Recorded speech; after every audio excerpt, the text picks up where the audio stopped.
Assalamualaikum warahmatullahi wabarakatuh. Alhamdulillah la haula wala quwata illa billah. Allahumma shalli ala sayyidina Muhammad wa ala ali sayyidina Muhammad. Hari ini kita akan melanjutkan mereview buku Percepatan Rezeki dalam 40 Hari dengan Otak Kanan dan dikarang oleh Ipo Santosa.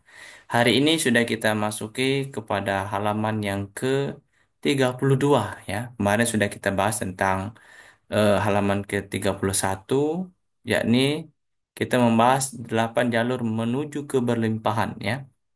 Nah, hari ini kita akan membahas 8 umat di dunia. Baik, langsung saja kita baca bukunya. Sekarang, mari kita amati dan cermati gambaran besarnya. Saatnya menggunakan otak kanan untuk kita berpikir secara holistik. Dalam kurun 1000 tahun terakhir, artinya sekarang kita udah tahun 2000-an, sekitar 1000 tahun yang lalu, banyak bidang, baik itu politik, budaya, sains, ekonomi, ya, umat Muslim jauh tertinggal dibandingkan umat-umat yang lain. Terus terang, hati terasa pilu ketika harus membeberkan data ini. Nah, maksudnya apa? Dalam buku ini menyampaikan bahwa hampir semua negara mayoritas Muslim yang menikmati kemajuan disebabkan oleh sumber daya alamnya atau SDA, seperti minyak, ya, tetapi bukan karena SDM. Dari 56 negara mayoritas Muslim, masing-masing memiliki rata-rata 10 universitas. Artinya, untuk 1,4 miliar penduduknya, hanya tersedia sekitar 600 universitas. Bandingkan dengan India, punya 8.407 universitas, dan Amerika memiliki 5.758 universitas. Nah, ini data eh, ketika di buku ini dibuat ya. Belum terupdate untuk saat ini 2025. Tapi kalau kita lihat, ya ini merupakan sebuah angka yang fantastis ya. Pada zaman itu, pada saat itu, ya kita memiliki hanya ya dari 56 universitas, 56 negara, masing-masing negara hanya memiliki 10 universitas saja. Ya, sedangkan negara ataupun yang non-Muslim itu sudah banyak sekali. Kemudian dari 1,4 miliar umat Muslim hanya melahirkan 8 peraih hadiah Nobel. Bandingkan dengan bangsa yang lainnya, mereka berjumlah sekitar 14 juta jiwa, ternyata mereka mampu meraih 167 hadiah Nobel. Kemudian umat Muslim hanya memiliki sekitar 300 ribuan ilmuwan, yang artinya 230 ilmuwan per 1 juta warganya.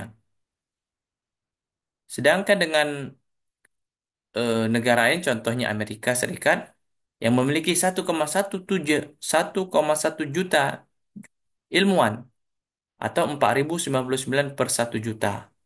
Dan kemudian Jepang memiliki 70.000 ilmuwan dan sekitar 5.095 per 1 juta jiwa. Walaupun begitu, tentu kita harus optimis ya. Kita sebagai orang yang beriman ya, kita harus berusaha sekuat tenaga kita menjadi seorang ilmuwan, menjadi seorang jutawan ya, menjadi seorang pengajar yang bisa membuktikan kepada dunia bahwa orang Muslim, orang mukmin adalah orang yang bisa ya berbagi ataupun memiliki kemampuan kapabilitas yang baik ya dibandingkan kaum yang lainnya. Kita harus buktikan itu ya. Menurut Time ya, beberapa waktu yang lalu ya, penduduk di dunia ini ya, ini untuk data sesuai dengan buku yang kita baca. Untuk umat Kristiani 2,2 miliar, Islam 1,4 miliar, Hindu 900 juta, Buddha 360 juta, Sikh 23 juta, Yahudi 14 juta, ateis 850 juta, lain-lain 525 juta. Ironisnya, menurut Philip Parker, ya, Philip Parker mengatakan penghasilan per kapita setiap tahunnya untuk kaum Kristen 8.230 dolar, kaum Buddha 6.740 dolar, ya, Islam 1.720 dolar, Sikh 702 dolar, Hindu $352. Dan ternyata kaum Yahudi memiliki posisi yang tertinggi $16.100. Sekilas tentang bangsa Yahudi, konon kata Yahudi berasal dari kata Yehuda, salah satu anak Yakub. Kata Israel sendiri berasal dari kata Israel, nama lain dari Yakub. Sedangkan Yakub adalah anaknya Ishak dan cucunya Ibrahim alaihissalam atau Abraham, seorang nabi yang diakui oleh tiga agama terbesar. Jadi bangsa Yahudi sudah pasti Bani Israel. Namun Bani Israel belum tentu bangsa Yahudi. Nah, hitung-hitung jumlah bangsa Yahudi sekarang hanya belasan juta jiwa. Betul bahwa hanya belasan juta jiwa. Akan tetapi mereka dengan piawainya ya bisa mempengaruhi negara-negara besar seperti Amerika, Eropa ya yang mewakili miliaran juta jiwa dan mereka bisa menjadi orang yang jutawan seperti itu. Maka ada banyak orang yang merasa ya eh, katakanlah bisa dikatakan eh, iri atau ingin ya menjadi seorang yang kaya seperti mereka ya karena mereka sebenarnya memiliki cara ataupun tips bagaimana mendapatkan harta dengan cara mereka ya. Yang tentu bisa jadi kalau melihat ditinjau dari perspektif Islam, tidak semua cara yang mereka lakukan ada yang sesuai dengan syariat kita ya. Dengan menghalalkan berbagai cara yang pasti.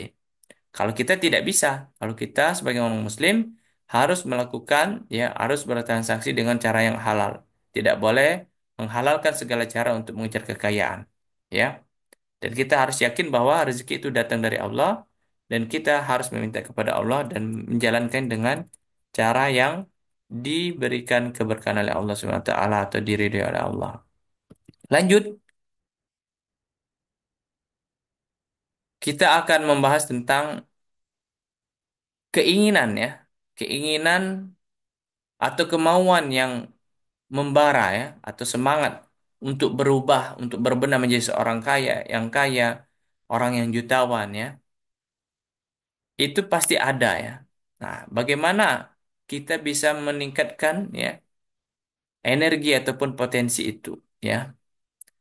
Maka kita harus ya sebagai pribadi, sebagai umat khususnya umat muslim ya, sebagai bangsa yang masih lemah ataupun masih kurang ya, tentu kita harus berupaya untuk ber,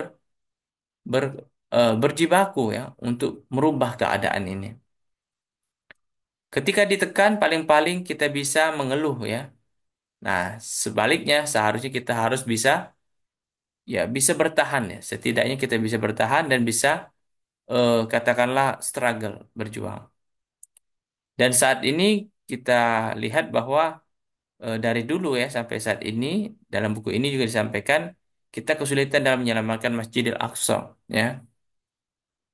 Jadi jangankan jauh-jauh kita menyelamatkan Masjidil Aqsa ya. Masjid di sekitar rumah kita juga sulit untuk diselamatkan, terbengkalai ya. Karena tidak bisa membantu ya untuk kemajuan kemakmuran masjid. Nah, ini menjadi PR untuk kita semua.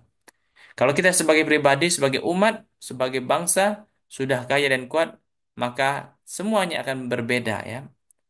Maka dari itu, mari kita motivasi diri kita untuk mendekatkan diri kepada Allah dengan cara ya minimal menyelamatkan masjid-masjid di sekitar rumah kita makmurkan ya, dan kita tunaikan bahkan kita selesaikan urusan-urusan pribadi dan bisa kita membuat sebuah solusi untuk masalah keumatan dan bangsa ini. Kita bisa menjaga diri agar tidak ditekan, kita juga bisa menjaga pihak-pihak yang benar agar tidak ditekan ya. Sebaik-baiknya harta berada di tangan orang yang beriman. Wasiat Nabi Muhammad SAW. Dengan begitu, orang-orang beriman dapat memberikan solusi ya ke arah dunia yang lebih baik. Ya, kalau kita lihat ada beberapa ya kejadian-kejadian ya. Salah satunya